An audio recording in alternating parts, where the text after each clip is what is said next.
My name is Paula Rizzo, and I am an author of 2 books about productivity. I'm also a frequent speaker and a media trainer and strategist. Early on, some of the mistakes that I made as an entrepreneur was that I was just packing my schedule. You know, I thought I had to sit at my desk from 8 a.m. to 6 p.m. every single day because that meant you were working.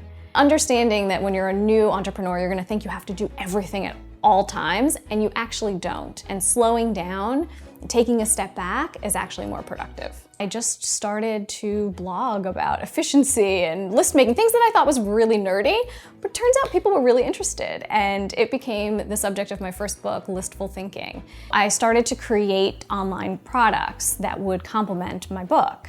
And then that way I was able to continue the conversation with people and be able to give them things that I couldn't put in the book. Email is so important to my business because it really is the only way that I'm able to talk to my customers, to my clients, to my potential clients. I do a lot of speaking. So when I speak, I'm always giving out tips and telling people, oh, I have this great ebook or whatever it is that I'm doing at the time.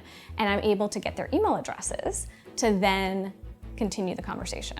I involved the people who were on my email list in the development of the book, and the way that I did that was as soon as I signed the contract, I said, okay, I'm gonna host a little virtual tea. So I asked people, what are your struggles? And I met people that I've never met before on my email list in real life. I got to actually see them. I mean, it wasn't real life because it was virtual, but I got to see people who had only been email addresses before that. When I wrote my first book, I realized that people would read the book and then maybe just that would be it. I'd never interact with them ever again. In my book, I have a website for them to go to that then I get their email addresses and then we can interact. If I do a speaking engagement where I'm in front of 100 people or something, it's just those 100 people.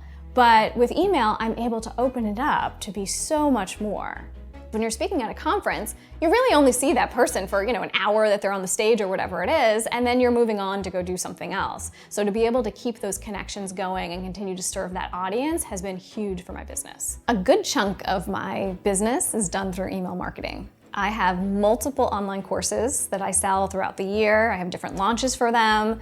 And it's pretty amazing to be able to send out a few emails and then actually sell things to people that they want and that they need. And I get really excited when I'm able to see that a new subscriber has been added to a course that I'm running. If I didn't have email marketing, part of my business would be completely gone. I don't know how I would write that many letters by hand. It would be nearly impossible to do. So without that interaction with clients and potential clients and being in their inbox every once in a while so they're happy to hear from you, I would really have a big gap in my business.